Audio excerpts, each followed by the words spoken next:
चले जाओ यीशु के चरणों में पवित्र आत्मा, पवित्र आत्मा, पवित्र आत्मा आ, मुझे ले जाओ यीशु के चरणों में पवित्र आत्मा, सिर्फ तेरे यीशु तेरे, सिर्फ तेरे यीशु तेरे,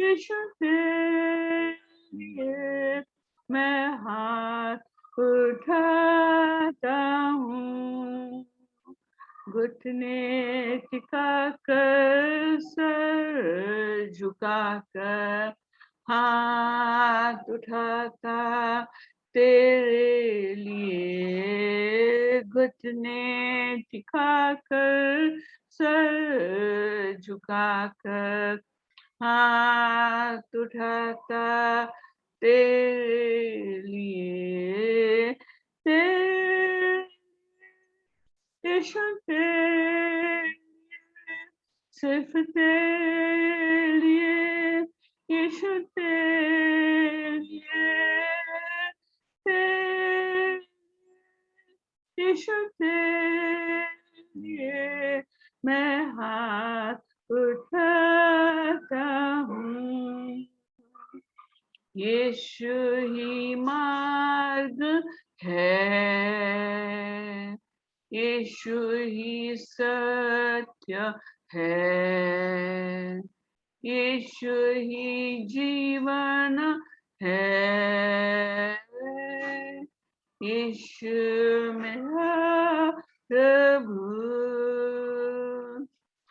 यीशु ही मार्ग है, यीशु ही सत्य है, यीशु ही जीवन है,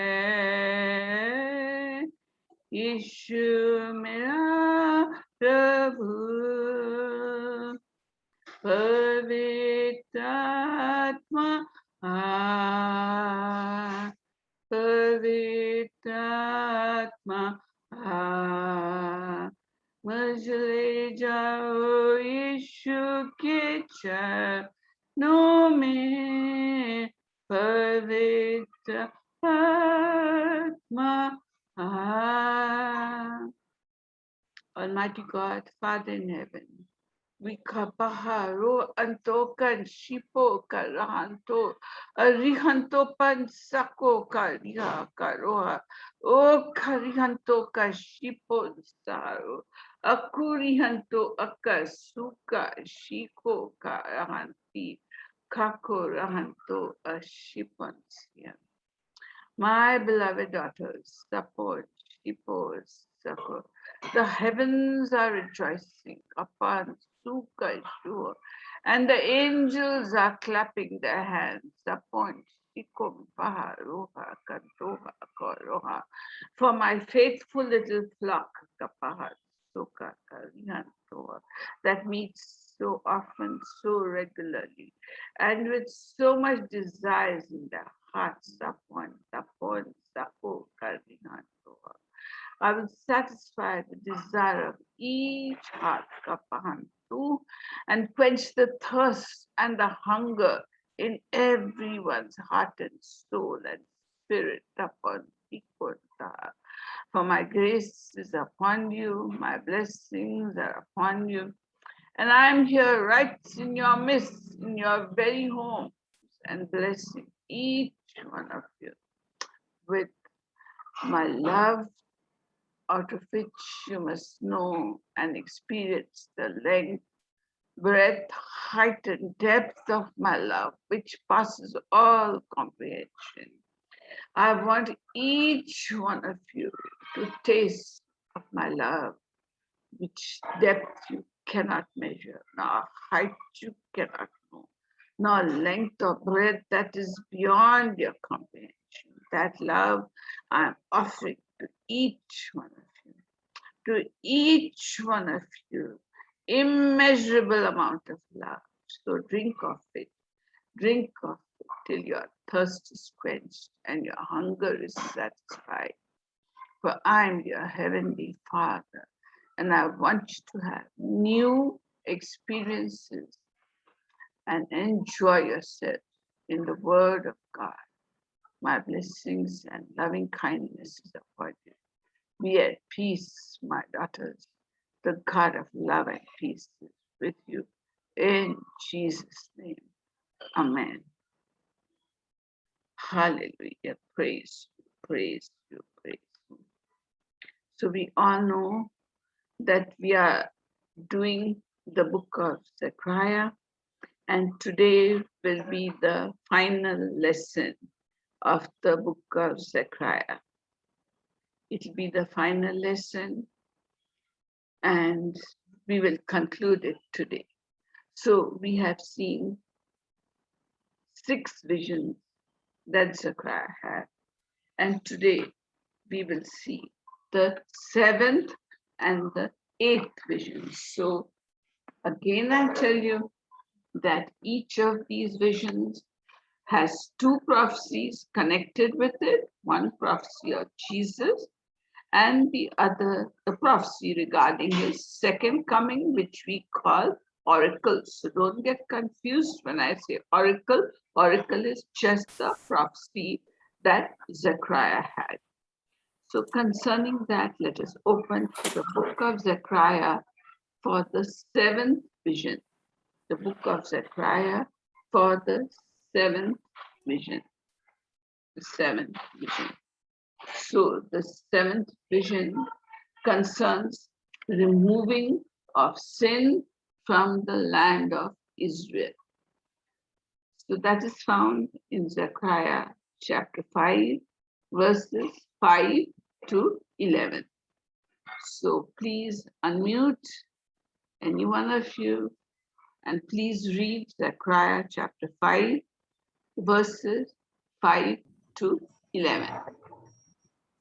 Then the angel that talked with me went forth and said unto me, Lift up now thine eyes and see what is this that goeth forth. And I said, What is it? And he said, This is the ephah that goeth forth. And he said, Moreover, this is their resemblance through all the earth. And behold, there was lifted up a talent of lead. And this is a woman that sitteth in the midst of the ephah. And he said, This is wickedness. And he cast it into the midst of the ephah. And he cast the weight of the lead upon the mouth thereof. Then lifted I up mine eyes and looked, and behold, there came out 2 women, and the winds was in their wings, for they had wings like the wings of a stork, and they lifted up the ephah between the earth and the heaven. Then said I to the angel that talked with me, Whither do these bear the ephah? And he said unto me, To build it an house in the land of Shinar, and it shall be established and set there upon her own base. Amen. Amen. Thank you so much, Carolyn. So from verse 5 to 11 of chapter 5, Zechariah is seeing a vision. All of you know, I think, what is a vision, which is seeing like a picture before your mind's eyes. So this vision or this picture Zechariah saw, he sees a woman in a basket. And this woman, she represents wickedness. And the vision showed that wickedness would be surely punished. We know it from the previous discussion of the scroll which carried the curses of God. So wickedness would be banished. Wickedness would be banished. And the angel, he pushed back into the basket the woman, and he put a lead cover upon the basket. Now, you put a lead cover, we all know that when we go to take X-ray, the lead protects the person who is taking the X-ray. They go behind a screen and there is lead because X-rays cannot pass through lead. And even radioactive substances, if you have to carry, you carry in a lead box. So this woman called wickedness was in a lead box, a basket with a lead cover. That means how infectious wickedness is. So the woman in the basket, she was carried away to the country of Babylonia. So we find Babylon as described as the seat of wickedness and idolatry. Even in the book of Revelation, we find that Babylon is going to be destroyed. And even in Isaiah's prophecy, we find that Babylon is going to be destroyed. And the first we hear of Babylon is in the book of Genesis, when they were building the tower to go up to heaven. And that tower was called Tower of Babel.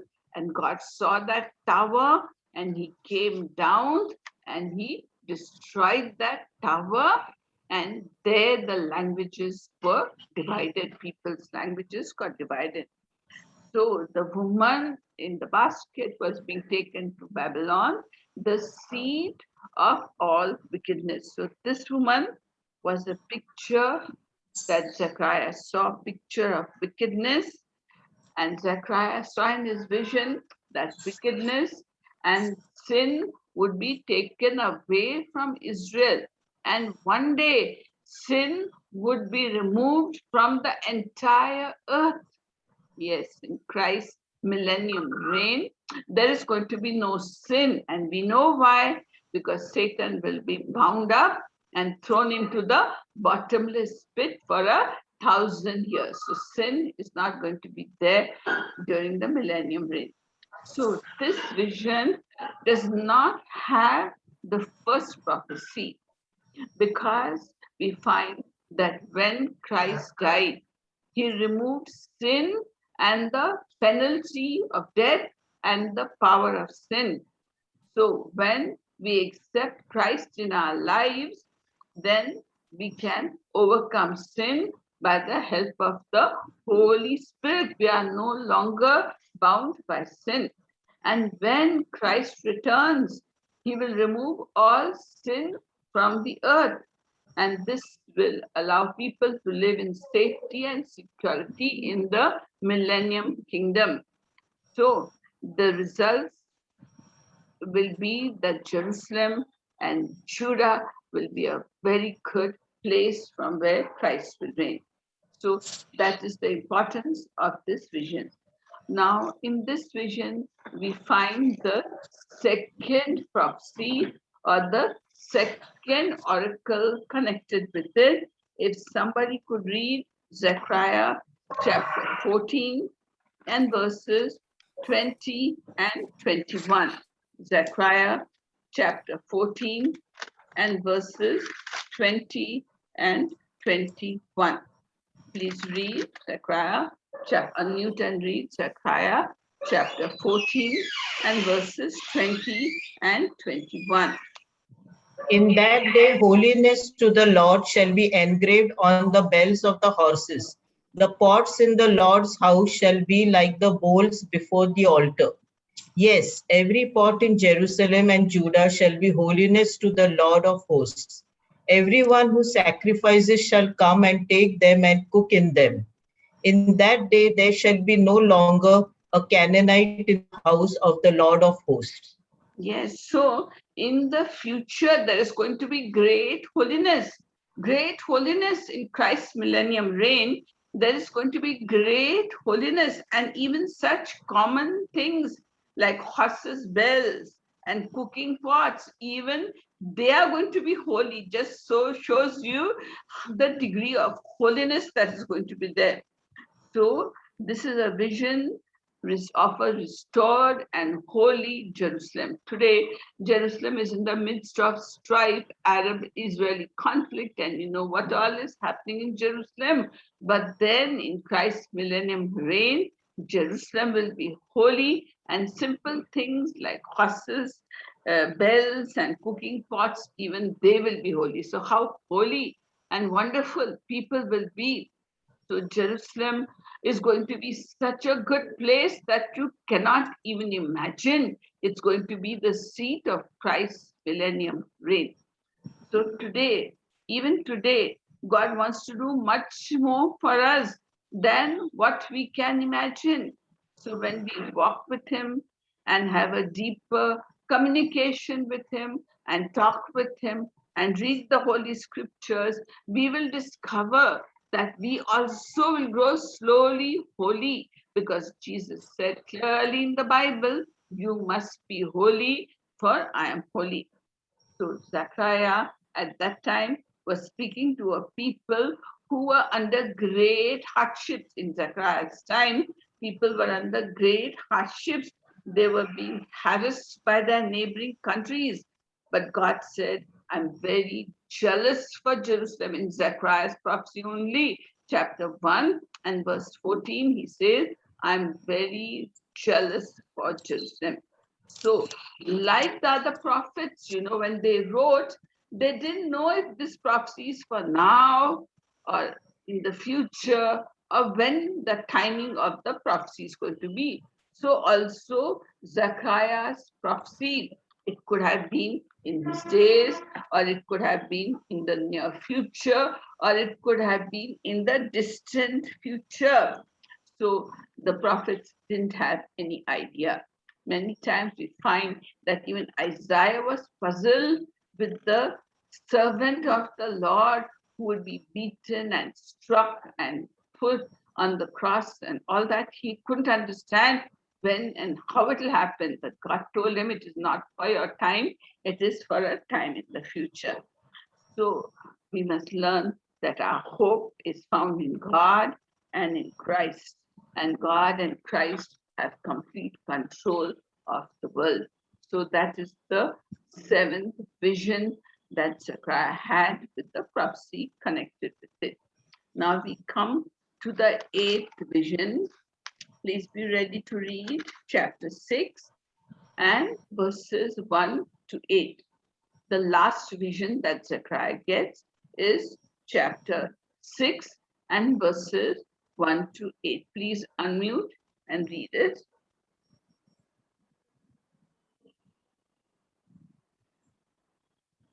Zechariah chapter 6 verse. You can read if you have read before also, no problem. And I turned and lifted up mine eyes and looked, and behold, there came 4 chariots out from between 2 mountains, and the mountains were mountains of brass.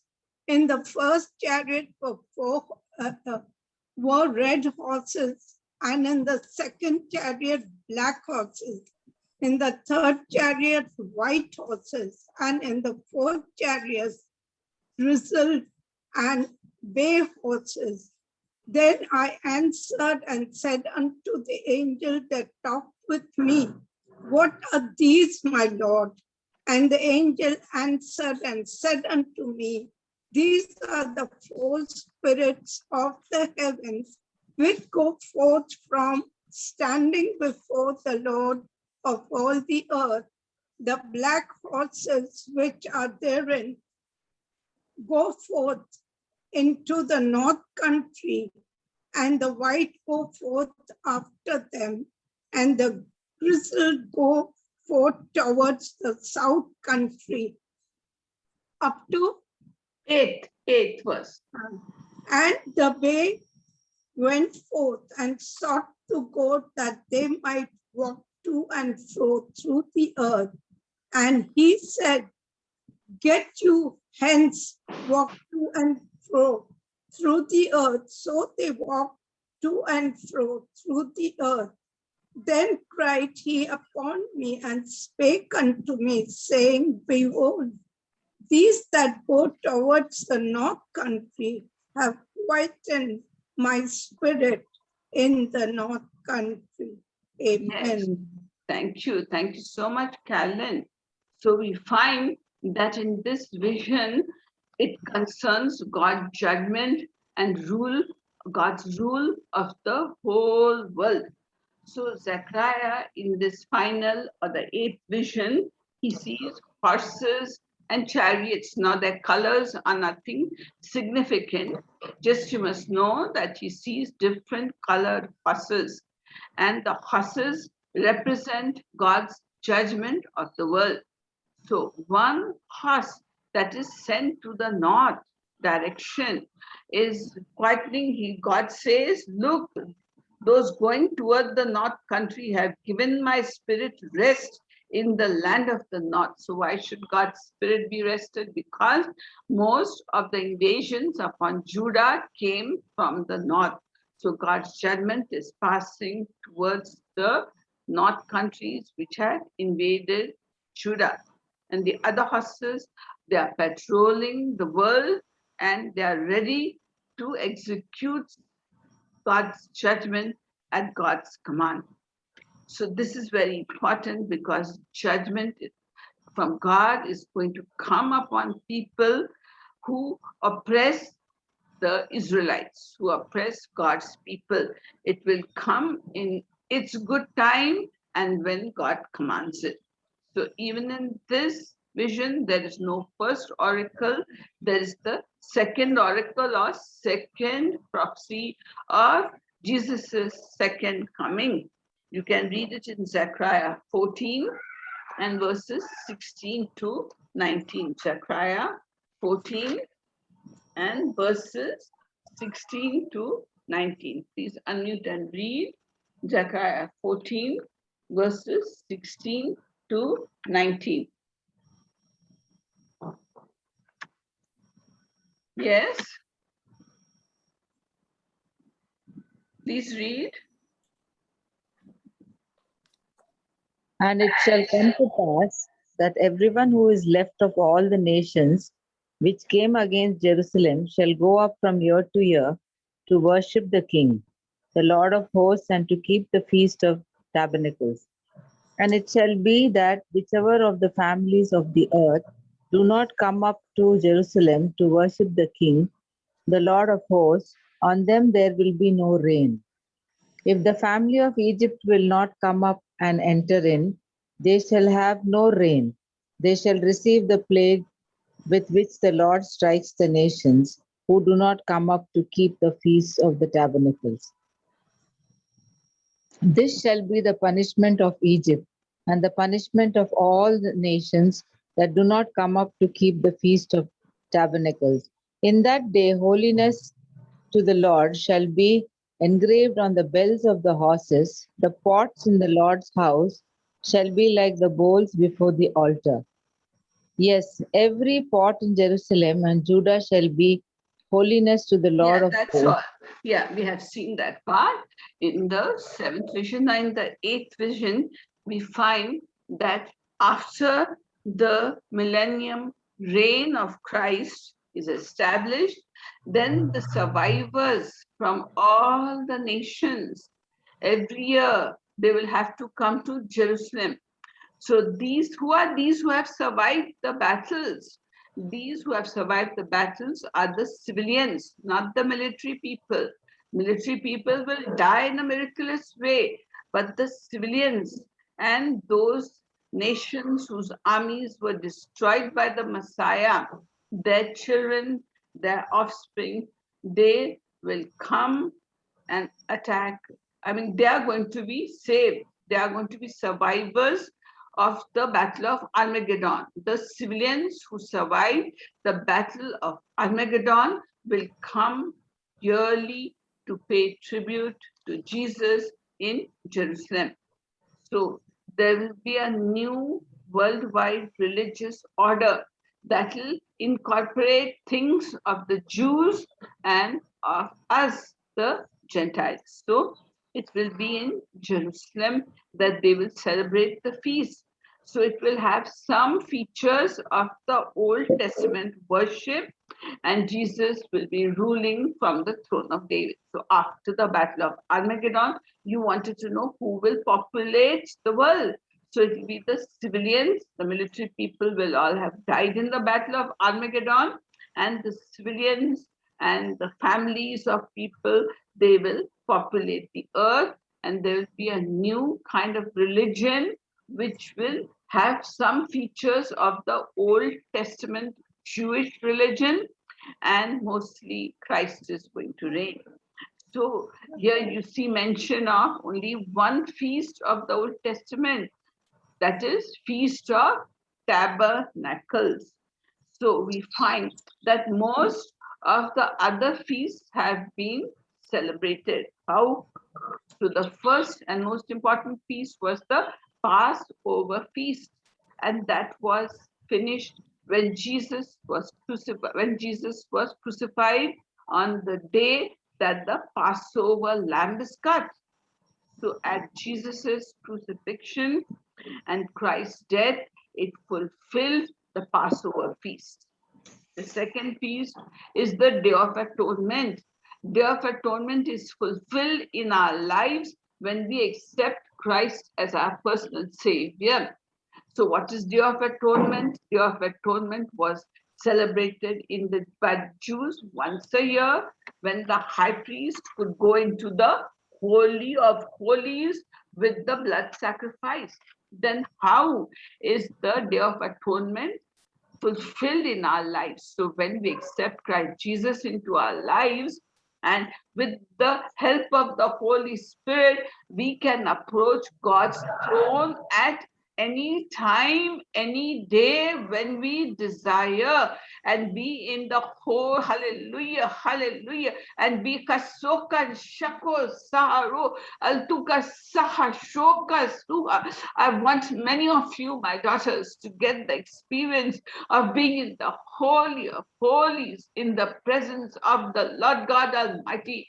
It is my desire that you should be acquainted with the Lord God in the Holy of Holies. Now that I'm in your hearts, your next quest should be to reach the throne room of God in the Holy of Holies and talk with God and walk with God and have experiences with the Lord God Almighty in the heavenly Holy of Holies. So my daughters, prepare your hearts and be ready to face God. Let your spirits go into the Holy of Holies in the presence of God. When you worship in the church, when you get together and turn to me, I want to see you in the Holy of Holies, my daughters. It is my desire that each of one of you should be acquainted with God in the presence of God, in the Holy of Holies, for the glory of my name. Hallelujah. Shapon Sa. I'm waiting for you. I'm waiting for you, my daughter Mary. I'm waiting for you, my daughter Sushma, to come into the Holy of Holies and be in my presence. And I want to talk to you, and I want to tell you so many things to you yourself, even as you come into the Holy of Holies and experience the presence of God. Any one of you can come into my presence and talk to me. For I am your heavenly Father. I created you for my good pleasure, and it is my desire that you come and talk with me and be in my midst, be in the presence of the holy angels. It is my desire. So have that desire in your heart, and I will fulfill it. I will fulfill it in a miraculous way. Hallelujah, hallelujah, in Jesus' name. So that is the fulfillment of the Day of Atonement. Then there's Jews say, hallelujah, hallelujah, hallelujah. Praise you, bless you, worship you, adore you. Hallelujah, hallelujah. So the Kashokan Siha, my daughter Prem, you have a great desire to come into my presence. Yes, my daughter Prem, I will make it possible for you to come into the Holy of Holies. And my daughter Pramila, you have already tasted my goodness in the land of the living. And it is my desire that you come and talk to me directly and that I minister to you directly. And I will tell my daughter to have a worship session so that all of you may experience the presence of God and enjoy me as I enjoy you. And another festival that was fulfilled is the festival of the first fruits.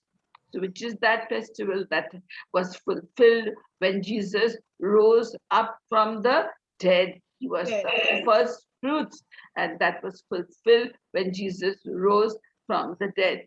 And then another festival of the Jews was the festival of Pentecost. And we all know that in Acts chapter 2, on the day of Pentecost, the Holy Spirit descended upon the 120 disciples of Jesus who were sitting in the upper room and worshiping God. So even the festival of Pentecost has been fulfilled. Now the one festival that has to be fulfilled and that will be part of the Millennium Kingdom is the Festival of Tabernacles. That is the Festival of Thanksgiving. It is a feast that celebrates the harvest. So in Christ's millennium reign, and it's going to celebrate the harvest of souls, not the harvest of grains, but the Festival of Tabernacles will celebrate the harvest of souls that belong to the Lord. So with this, we complete the book of Zechariah. And as just a conclusion, we can say that the prophecy of Zechariah was to encourage the people to put away all their sin in their lives. And it was to encourage the people to continue building the temple of God. That temple, same temple that the book of Haggai was talking about. And there we saw that Zechariah also was there encouraging the people to build the temple. So the visions describe, first of all, they talk about the judgment of Israel's enemies. Second, they talk about blessings to Jerusalem and the need for God's people to remain pure and avoid sin. So this is what the visions cover. So Zechariah's visions at that time provided a hope for the people. So we also need to have hope, and we need to be pure and holy until Christ returns. Zechariah's messages were also a warning that God's millennium kingdom would not begin as soon as the temple was completed. I told you the timing the prophets did not specify. So Zechariah wants to tell them that millennium reign is not going to start as soon as Haggai's temple is built. So God's people would face many difficulties before experiencing the blessings of the millennium kingdom. So we too, in this life, are facing many blessings. Many of us are having many difficulties, sorrow, disappointment, and distress, and pain, and lack of funds, no jobs. We are also facing distress, but don't worry. Before Christ comes, everything is going to be fulfilled in Christ's eternal kingdom. So this was the prophecy of the book of Zechariah. Now, certain prophecies that have been fulfilled of what Zechariah said. So in Zechariah chapter 9 and verse 9, we find, did somebody read just the prophecies so that you can be connected? Zechariah 9 and verse 9. Please read and tell me how it was fulfilled. You don't have to tell the Bible passage, but it was fulfilled. So Zechariah chapter 9 and verse 9.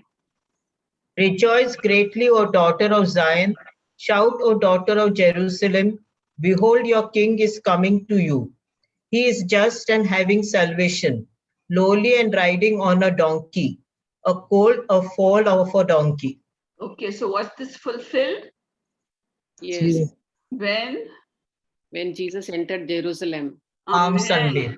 Palm Sunday, praise God. Jesus' triumphal entry was prophesied by Zechariah. The second thing is Zechariah chapter 9 and verse 14. Zechariah chapter 9 and verse 14. And Then the Lord will be seen over them, and his arrow will go forth like lightning. The Lord God will blow the trumpet and go with whirlwinds from the south. Yes, so is this prophecy fulfilled? No, it's not yet fulfilled. What's he talking? That Christ is going to come with the trumpet sound. When will he come?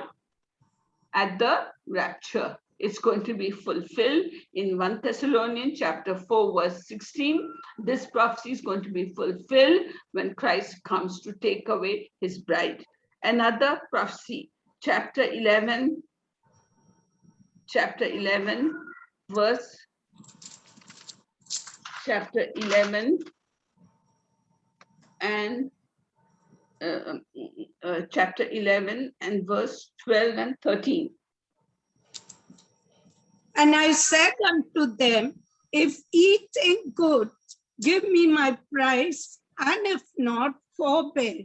So they weighed for my price 30 pieces of silver. And the Lord said unto me, cast it unto the potter a godly price, that I was priced at of them. And I took the 30 pieces of silver and cast them to the potter in the house of the Lord. Yes, so was this fulfilled? Yes. Yes. How and when? When Judas betrayed. Yes. Amen. Yeah. Tell. When Judas betrayed Jesus. Amen. When Jesus betrayed Jesus for 30 pieces. pieces of silver. And then what did he do afterwards? He threw it He in the went temple. and returned it back. And then what did they do with the money? They They bought a bought a plot. Yes, they bought a potter's field to bury strangers. Okay. Then chapter 12 and verse 11. Chapter 12 and verse 11. In that day, there shall be a great mourning in Jerusalem, like the mourning at Hada Rimon in the plain of Megiddo. I'm sorry, chapter 12 and verse, where's 1 minute? No, chapter 10, chapter 12 and verse 10. And I will pour on the house of David and on the inhabitants of Jerusalem the spirit of grace and supplication.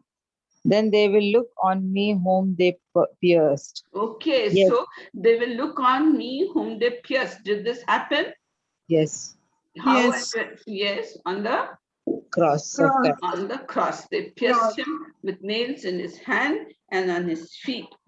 Okay, and then in chapter 14, verse 3 and 4, chapter 14 and verse 3 and 4, verse 4.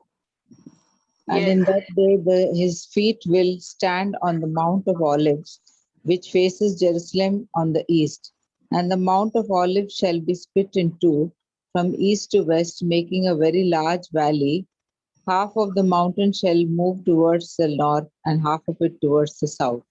yes, so we find that in Acts chapter 1, verses 9 to 12, Jesus goes up into heaven from the Mount of Olives. Olives.